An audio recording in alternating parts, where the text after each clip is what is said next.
or I know it. Of course, that could be a metaphor for a lot of things. And then I never get to it. So tonight I thought I'd start with the story, and then if there's time, go into the text proper. Although the story illustrates, I think, a key point of the text. Let me show you where I think it's coming from. There's two passages in the text that are really quite interesting.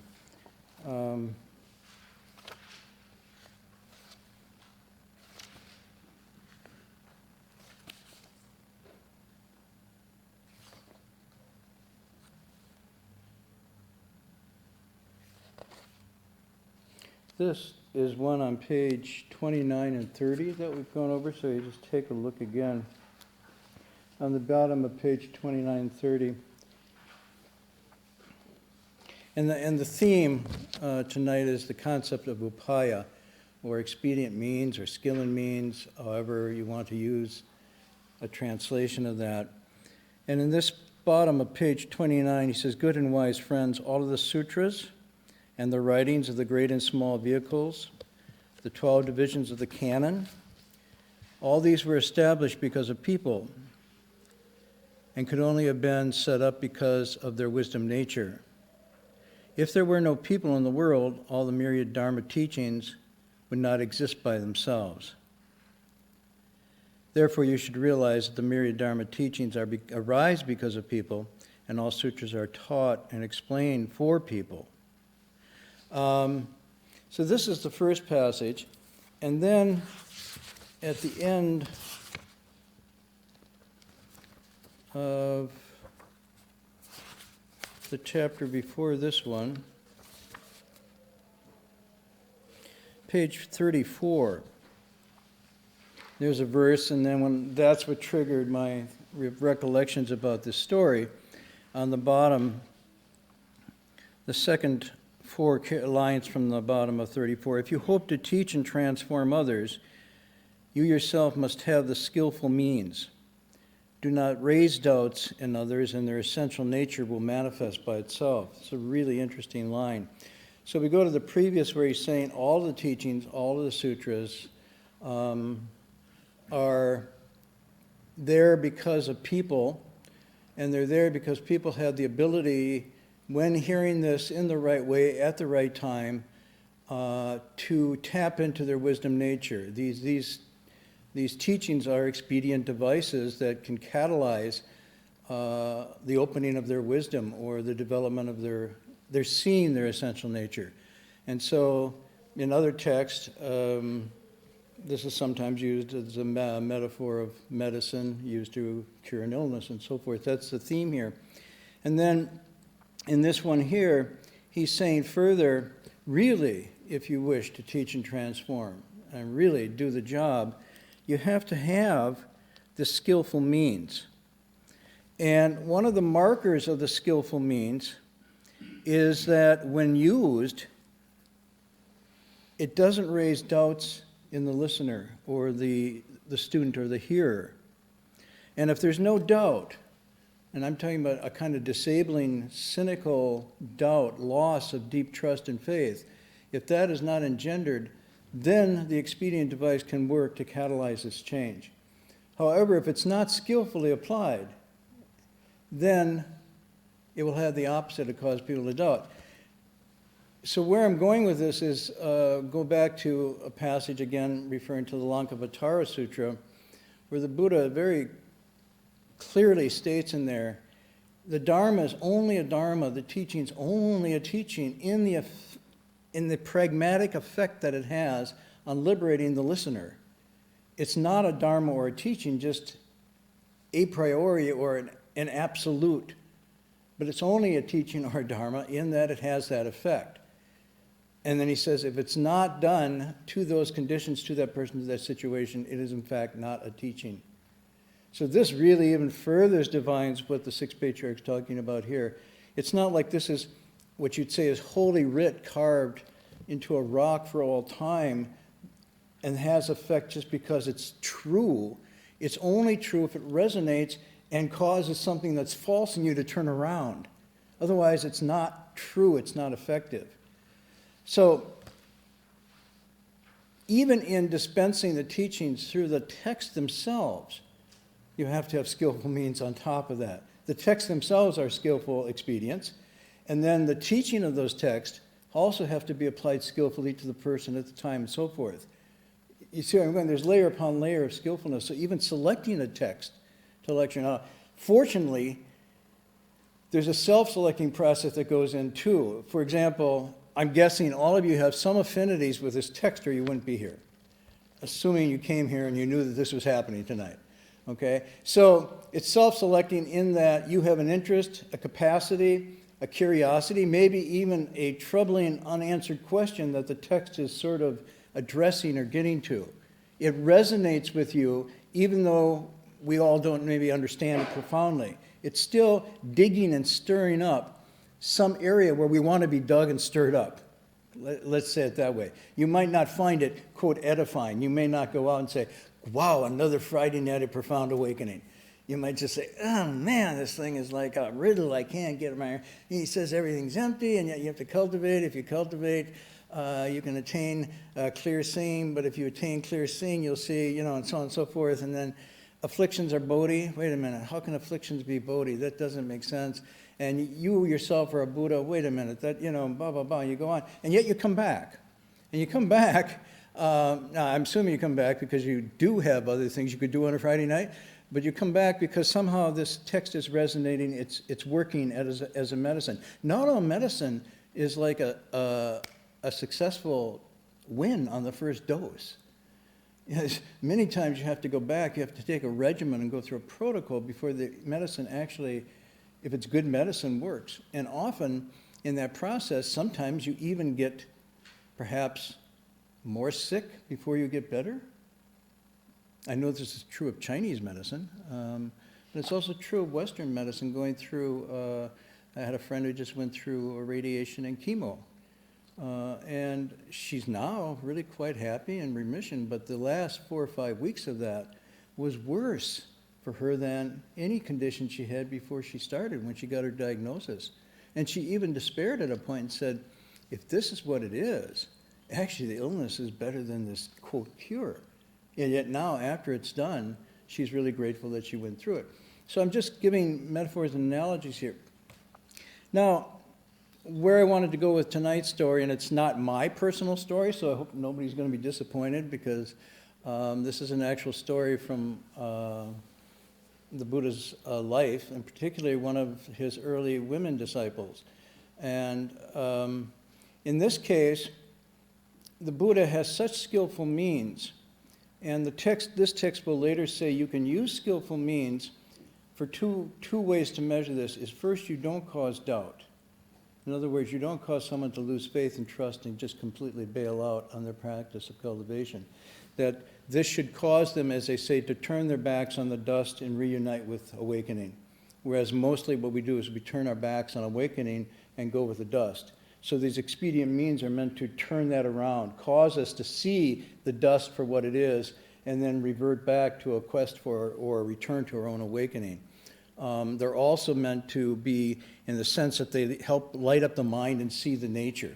They're like these bright lights that just clarify everything for us, and then once we see, we reorient and move. That's the nature of expedient. So it's the opposite of causing doubts. It actually causes faith, trust, confidence, even can evoke courage, even the kind of courage that says, I'm going to stop everything I've been doing up to this point and turn my life around in a totally different direction. That's the opposite of doubt. If it's expedient, it's done in that way. The other purpose of an expedient way to measure it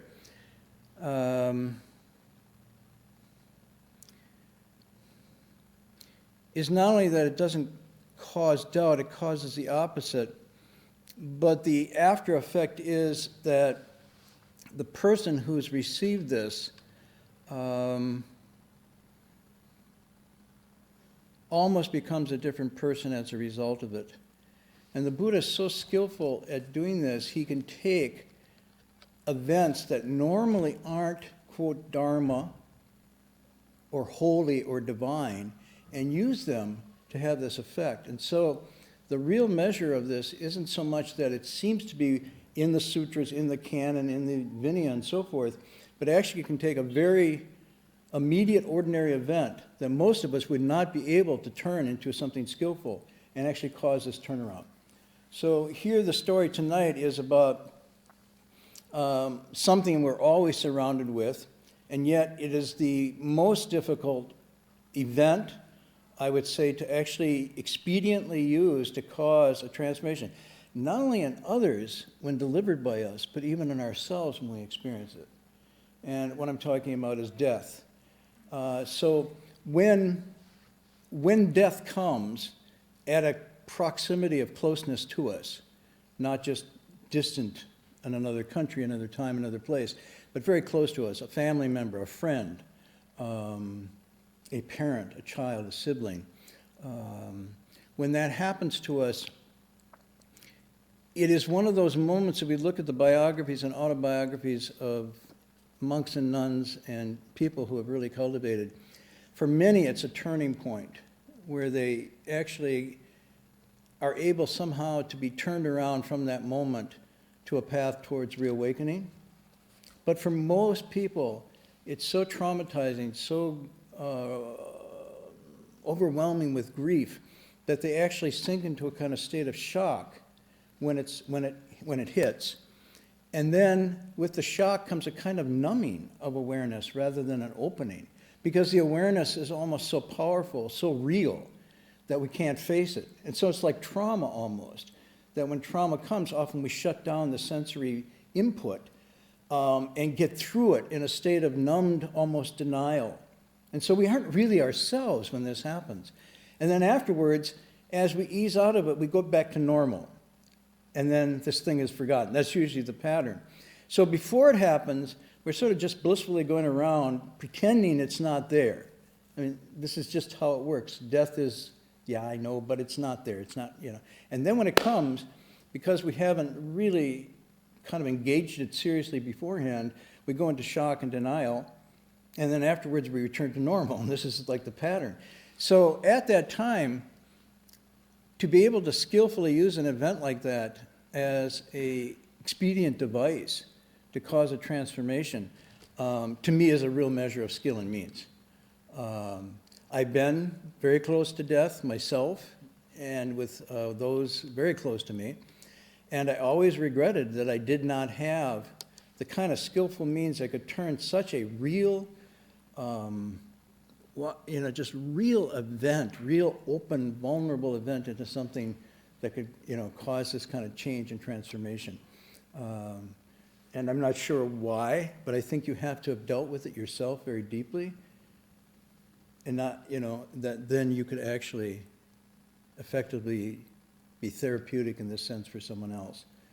But tonight's story, and I'm going to read to you, is this story of one of the early female disciples of the Buddha. So often the early stories are collected in two, they're collected in many ways, but two primary sources. One is called the Theragatha, which is the stories of the early male disciples of the Buddha. And then there's the Therigatha, which is the stories and accounts of the female disciples of the Buddha. And this is taken from the latter, it's taken from the Therigatha. Now normally, this story is paraphrased and rendered in a short form. I've seen it anywhere from a couple sentences long to maybe a paragraph or two, and then it moves on. I wanted to do the original with you tonight because I think there's a power in letting the words speak for themselves and in the imagery itself that's lost in paraphrasing. It's really funny. Sometimes you can take text and you can paraphrase them or do a synopsis of them, but they don't have the impact, they don't have the power that original language and the narrative conveys. So tonight I was going to share with you this one, and some of you will know it. So this is from the title translated is Skinny Gotami and the Mustard Seed. Now right away, that's an interesting topic. I mean, it's an interesting, catchy phrase. Skinny Gotami and the mustard seed. The mustard seed, you know, is a famous story, but let me read you the whole thing. So it begins. After flowing on, and I'll read it slowly. If you raise your hand and say, pause, I didn't get that, please do. Don't just be polite and not ask a question as we're going along. And I'll try to keep looking up to see if anybody has any. After flowing on for 100,000 ages, she evolved in this Buddha era among gods and men. In a poor family in, I would say, in Shravasti, and her name was Gotami Tisa. Okay, pause. So, no questions? Evolved for 100,000 ages? Well, come on. What did that mean? She was reincarnated? It seems as if what it's saying is for 100,000 ages, and this is maybe kalpas, this person had been undergoing birth, death, rebirth, and eventually evolved, is the language they use in the translation, in this Buddha era, I mean the era of the time of Shakyamuni Buddha, among gods and men, in a poor family in Shravasti, and her name was such. So she was born at a time when the Buddha was present after all of those events and transformations in her lives, and she's born in a time where she is able to draw near. At the same time, she's born in poverty. So it's interesting. And then sometimes we get the reverse. We get people who are born with immense wealth, and there's no Buddha around for miles or aeons. And so in this case, she has incredible blessings, but also she has a liability, or seeming a liability, of poverty. But because, next line goes, but because her body was very skinny, instead of being called Gotami Tisa, she was called Skinny Gotami. And when she went to her husband's family, she was scorned and called daughter of a poor family. So as a result, when she married, now we don't know if the skinniness was from just her genetic makeup or the fact that she was born in poverty and didn't have enough nutrition. But in any event, when she married, the family of her husband saw her as a loser and basically looked down on her and scorned her. Next passage goes on. Then she gave birth to a son, and with the arrival of the son, she was treated with respect. But that son, running back and forth and running all around while playing, met his end. So now we have the next phase here. She gives birth to a son in this particular time. Now that's not something to be scorned. She actually has some status now, because I'm afraid to say, if the text had read she had been given birth to a daughter, I don't think, given the situation then, that she would be viewed with respect. But she gave birth to a son in this culture, in that condition, that's considered to be really changes her status. But the text says, here we go. She's born in the time of Buddha, but she's poor. She's scorned. She has a son, she gets respect, but the son playing around met his end. Now, it doesn't say how the son met his end, but it sounds like just a kind of natural childhood event. These days, a child could run in front of a car or fall off a cliff. There's many ways that aren't malevolent. They're just happen. Playing around met his end. Now it says, because of this, sorrow to the point of madness arose in her. She thought, before I was the one who received only scorn, but starting from the time of the birth of my son, I gained honor. These relatives will now try to take my son in order to expose him outside in the charnel ground. Okay, so let's pause. That's what I'm going to read. This is really, you don't usually get the detail of this when you hear the story, but it's really interesting. Sorrow to the pain of madness. This is very powerful. The passing or losing of someone very, very close can cause a kind of grief and sorrow that is not, it's almost inconsolable. You cannot console and offer help or aid to someone who's in this state, because they're in a state of profound madness. And therefore, it says in her thinking, and I think this text is saying now she's going into a kind of madness where she's saying, I had the son, it gave me honor and respect, but now that the son has died, the relatives will take my son and expose him outside in the charnel ground.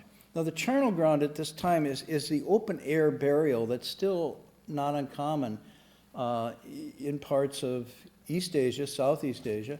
One of my younger students who just came back from a trip talked about how he was going to the northern edge of China, and because he prided himself on getting around the rules, every time there was a near Tibet area, every time there were Chinese guards, he would, because he kind of looked like he could fit in with the family, he'd just mungle in with the family and go through the guards as part of the family. If that didn't work, he would cross-country it around the guards and, cut a trail himself, knowing where he was going.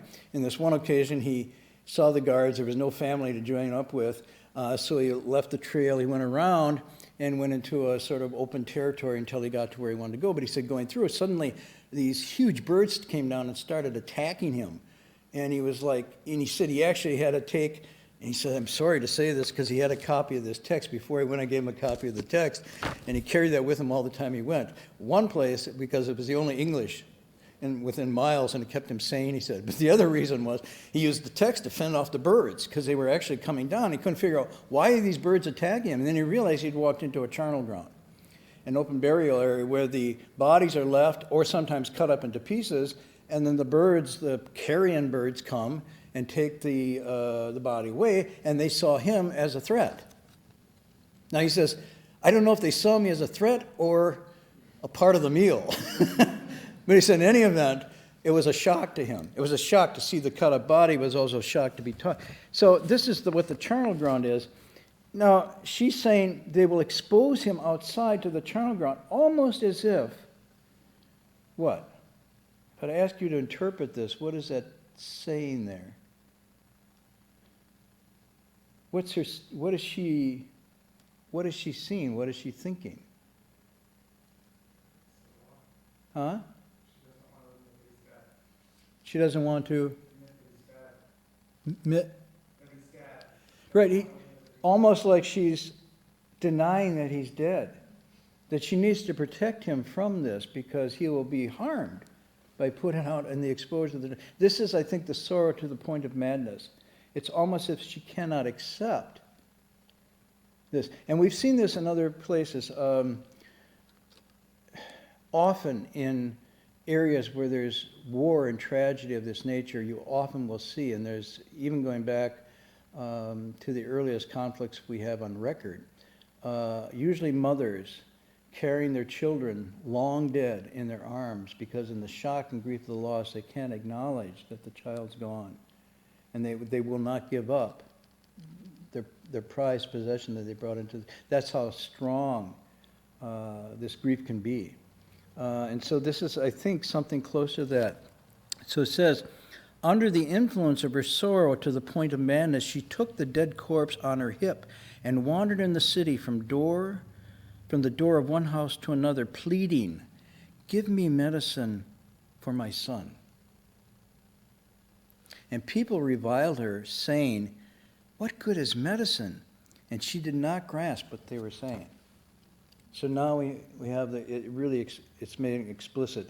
Under that influence, she carried the child on her hip and from house to house, asking for medicine for her son.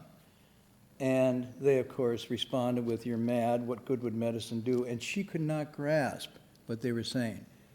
Because what they were saying is medicine is of no use to someone who's no longer alive. It didn't connect. And then the text goes on, a certain wise man thinking, quote, this woman has had her mind deranged by sorrow for her son. The 10-powered Buddha, this is referring to the 10 wisdom powers of a Buddha, will know the medicine for her. And he said to her, mother, having approached the fully awakened one, ask about medicine for your son. So here the text says this wise man, seeing that she wasn't getting it, wasn't understanding, said to her, and here's where it starts to turn a little expedient. He doesn't say to her, yeah, your son's dead, go to the Buddha. But she says, go to the Buddha, and when you approach him, he will know the medicine for your son. So here's the first level of expedient. In other words, you don't talk this kind of truth to someone's in grief, but you can't also, how shall I say it, allow them to pretend. You can't enforce their irrationality, and at the same time you can't confront it. So what he does, he says, go to the Buddha and he'll know the medicine. So she went to the Vihara at the time of the teaching of Dhamma and said, so there was a time obviously at this gathering, and usually when is that? Anybody remember how this works in the Buddha's, as he's wandering about, when is the Dharma or Dhamma then? Huh? Huh? During the rainy season, they're gathering at the Vihara. Before this, they're wandering about. And then in the time of day, there's usually 2 times that the Dharma is spoken. So it's designated that she knows this. One is when they come back from the meal offering. Often those who have given the meal will accompany them back, and in return for the giving of the meal, they get the teaching of Dharma. Also, we know that somewhere in the early evening, at the end of the day of their long meditation, when the evening cooled, there would be a Dharma talk as well. And you see the Buddha then washed his feet, he arranged himself on his meditation cushion, and then would take questions and speak or lecture teaching. So she approaches us at the time and says, Blessed One, give medicine to me for my son.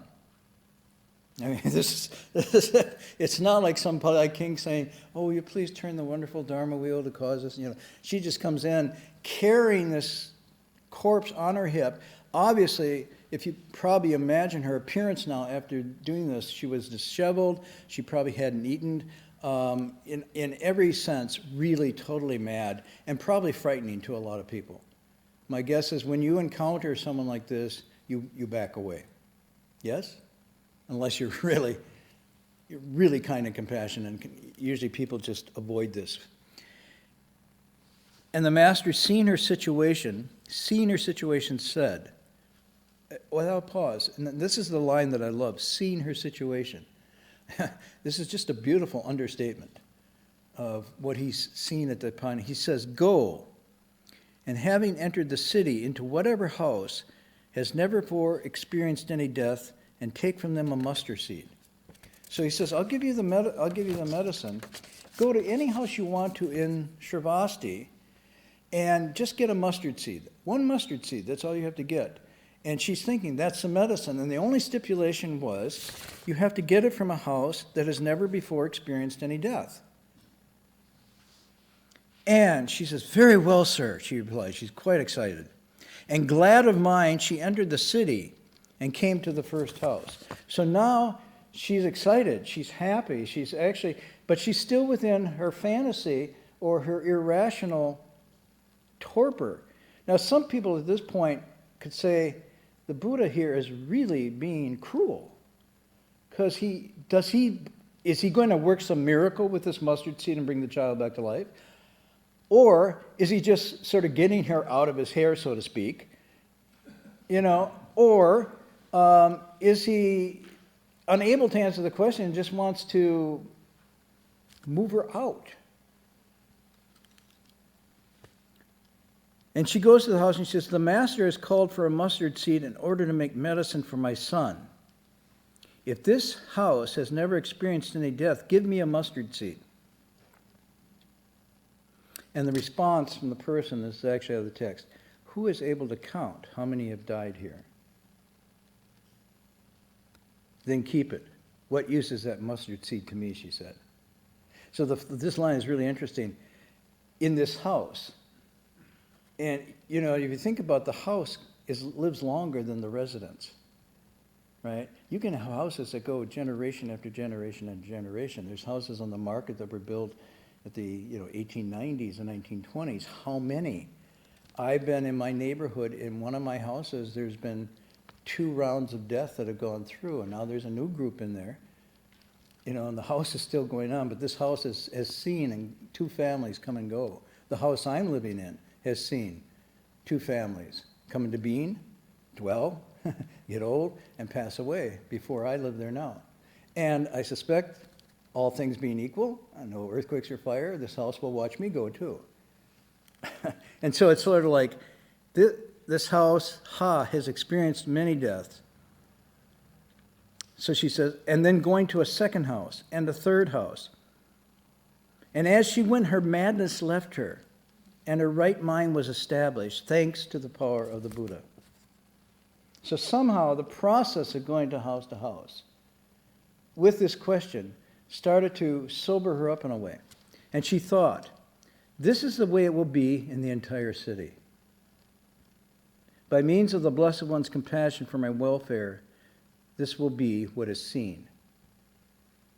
Now this is what's really interesting is she's not saying, oh, through his spiritual powers he manifested such and caused me to see. But she's saying, all he did was present me with a situation where I had to confront reality and draw a conclusion that was inevitable. And now I see. This is what to me is very critical about here. When expedient means are done well, it's not like, oh, wow, something really tricky and clever happened. It's like, I see. I see. And therefore, the trust and confidence is instilled. It's not like, oh, I believe or I want to believe. It's no, I see. So that expedient caused her to see. This is what is seen. And having gained a sense of spiritual urgency from that, she went out and covered her son in the charnel ground. Now this is very interesting what she did. She still did not, seemingly from this, want to just expose the child to that open ground. So she buried the child in the charnel ground. My experience of being in India, and maybe you can talk about this, there is cremation, sometimes more effectively done than other times. I remember when I was in Varanasi, cremation depends on your money. You see, if you've got money to buy really good dry wood, you can have a great cremation. If you don't, they kind of use this freshly cut wood, which, green wood doesn't burn very well. And if you got a whole bunch of bodies lined up to get in there, because once they're cremated, the next thing is to dump the ashes into the river, the Ganges River. Well, you got 100 bodies coming, and the really rich people have this incredible sandalwood, this blazing thing. Other people just get regular wood, and the bodies and they dump it, and then the next. Wood a lot of times. Huh? But they don't have enough wood if you're poor, so they get partially burned, and then the body gets dumped. Yeah. Although now it's illegal, you can't dump the body in the river. Well, we all know about legality. Right, you can't literally dump anymore. But when I was there. So many bodies at the bottom of that river. Yeah. And so here you have the Ganges River. And of course, afterwards, our guide said, oh, before you leave Varanasi, you should do the wonderful ritual of bathing your soul and body in the Ganges River. And I'm going, wait a minute. This is the same river. No, I don't think so.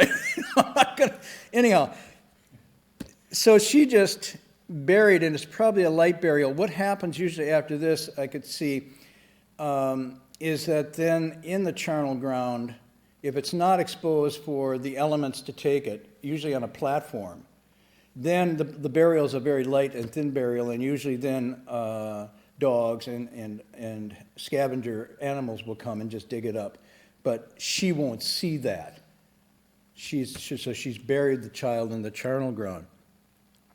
And then she covered his son in the charnel ground. She uttered this verse. It's not just a truth for one village or town, nor is it a truth for a single family, but for every world settled by gods and men, this is indeed what is true in permanence. So from this, she utters this verse, not coming from literary study, not coming from reading a text, but from the direct encounter of this experience she had. And then she says, she has this insight. This isn't true just for me, or a village, or even a country, or even for one world. This is true of the entire nature of the cosmos. Things come, they have a moment, they abide, they dissolve, and they're gone. All compounded things are subject to this dissolution and decay. This is one of the most profound, inescapable truths we face. And so saying, she went into the presence of the Master. Then the Master said to her, So she came back to the Buddha, obviously different, and he says, have you obtained, Gotami, the mustard seed? He asked her. Now, I'm imagining the voice he's using is a really soft, compassionate, and understanding voice. It's not like a dig or a jibe. He's actually then responding to her, again, what he sees her condition is. And she says, finished, sir, is the matter of the mustard seed. You've indeed restored me. So it's really just a beautiful line. She says, I got it. The mustard seed business is over. You have indeed restored me. She's restored, meaning that this expedient device now has actually worked. Because she's saying now with full presence, you have restored me. Restored me to what? This is interesting.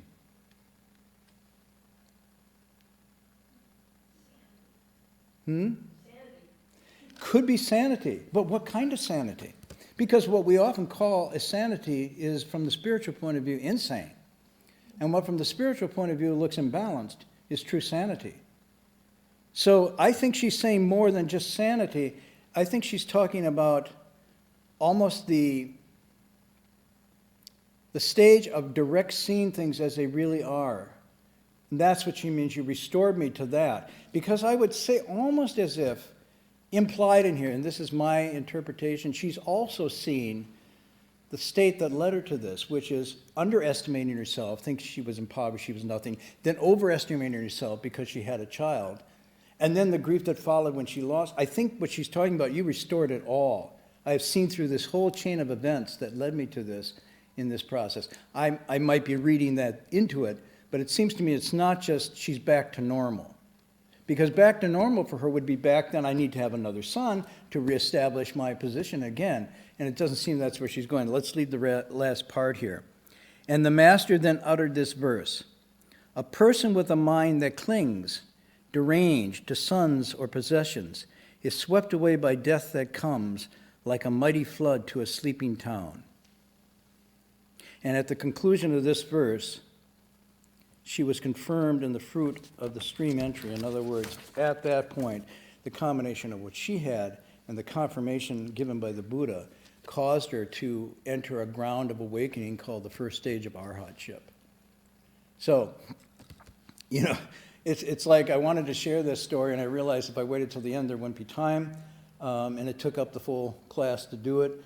But for me, it's such a powerful story of a teaching that doesn't really have anything to do with reading the sutras or the text or anything like that, but has to do with a correct understanding or confrontation to something that we all experience, but then interpreting it through, say, the borrowed lens of this kind of experience that she had. And used in that way, it can become a catalyst for liberation instead of an anchor for grief and despair and depression. And so in one sense, it's available to anyone, and in fact, it is by its very nature available to everyone. There's no one, as the story points out, that escapes this. But how we are able to use and interpret that at the moment it happens can be a moment of profound liberation and transformation, or a falling into despair and depression and continuing.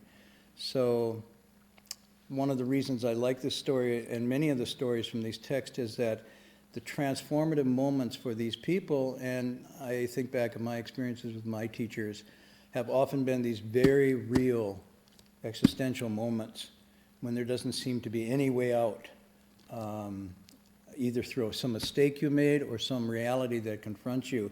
And the skillful techniques that a teacher has at that moment to use that event and then cause a turning around. As they say, the sea of suffering and affliction is vast, but a turning of the head is the other shore. In other words, turning the mind towards another perspective is everything. So that's why I started by going to the verses of the Sixth Patriarch saying it's all about skill and means. In the chapter we're dealing with now, he says the Pure Land teaching is an inducement to cause people to cultivate and so on and so forth. And he would also say, and he does say later, by the way, all my teachings are also inducements in skill and means. There's nothing that isn't that way. and at the same time, it's all true.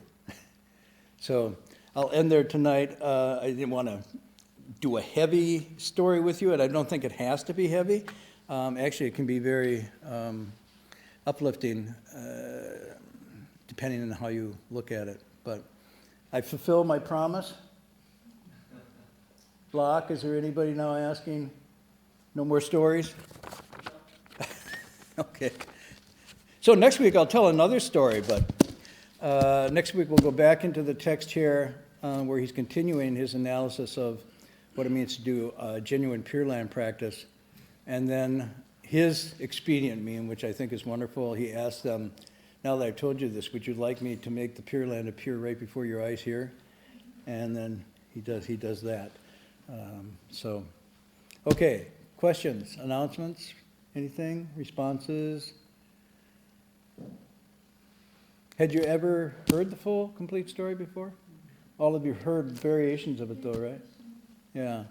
And this is one of the reasons I say it's really worthwhile to read the original text, because I often found that with the abridged versions and summaries and whatnot, there's something that gets left out in that. And partly by drawing the story out a little bit, psychologically you can ease into it and really savor it, whereas if you kind of didn't do that, you'd quickly pass over it and wouldn't go as deep. So sometimes it's really good to slow down and just read the text, savor it. Even the details and quote, the repetitions, I think they also serve a device. Yes? Marty, which translation is that? One of the translators? Yeah. Someone called Andrew Oldensky, and by that last name, I suspect Eastern European. At least where I grew up, that was indication of Polish or Eastern European. And it's done in 2005, so it's a relatively new translation. Of course, you can look at this, those of you who can do the Pali, and could come up probably with different translations for it. But this one caught me as being particularly moving and clear. Which text is it from? The Therigatha, Therigatha. So Teri is elder, or Tara is elder. So these are the elders, they call themselves, that's where you get Theravada, which is the path of the elders. So the Teri is the elders of the Buddhist community at the time. The Tera are the men, the Teri are the women. And this one is then from that side, and this is actually from, and I have to look at the reference, THIGA 10.1. So if you're really interested in pursuing it, you can use that reference. But I've never understood all the different ways people make references to text. It's really hard to follow. Everybody has a different way of referring to them. But if you want to read some of this, I encourage you to go look at some of the Therigatha material, because it's really beautiful. The poetry of this is really beautiful. Quite a bit of it is written by the nuns themselves, so it's in their own words. And there's a whole different themes and elements in there that aren't there with the men. It's very interesting. So although all living beings have the Buddha nature and all can become Buddhas, not only does it manifest differently in different kinds of living beings, but even across genders, what is appropriate and relevant and striking may not be the same, not only by age or education, but even by gender. And so their stories are quite unique, and their chains and obstacles are not the same. They are chains and obstacles that prevent awakening, but they're qualitatively different than, say, men's.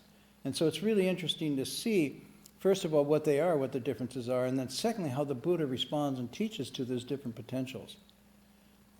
So it's rich. I think we've been using sections of the Therigatha in one of our courses. And of course, we use Buddhist hermeneutics to look at. And then we're using what are called the Daughters of Emptiness, which are poems of Chinese nuns about their cultivation and awakening experience. So it's really rich material. And of course, all of you will write your own, so I'm really looking forward to the first edition of your your own Therigathas. So any announcements? We're a little thin tonight because some people have gone off to the Parliament of World Religions in Salt Lake City. Probably will return next week, and maybe we'll have a little account of what happened there. I don't know what's happening tomorrow here. Does anybody know the schedule tomorrow? Something will happen. I'm assuming there'll be a lecture tomorrow night, although I don't know who's doing it, probably on the Avatamsaka. I think it's Dharma Master Gentle. It's talking about he's going to talk about the Wu Shojing. Sutra of the Limitless Light. Sutra of Limitless Light, tomorrow night. Okay. All right, we will do our transference in English.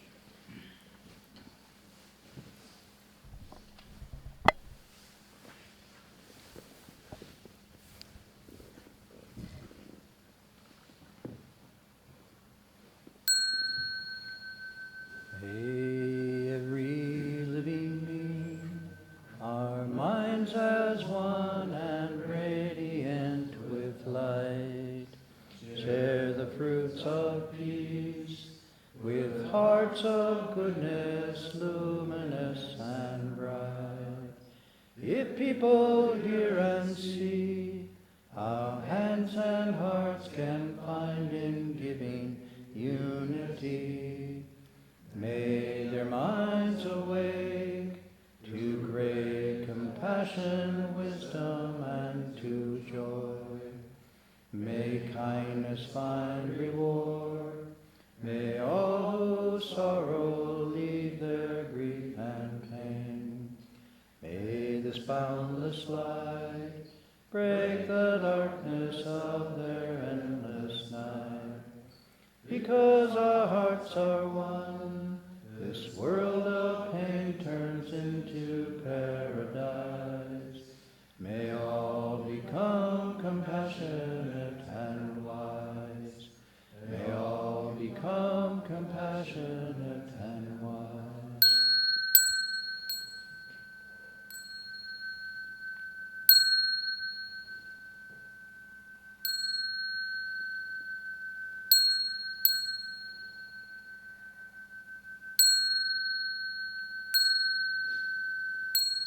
Ning Li San Bao.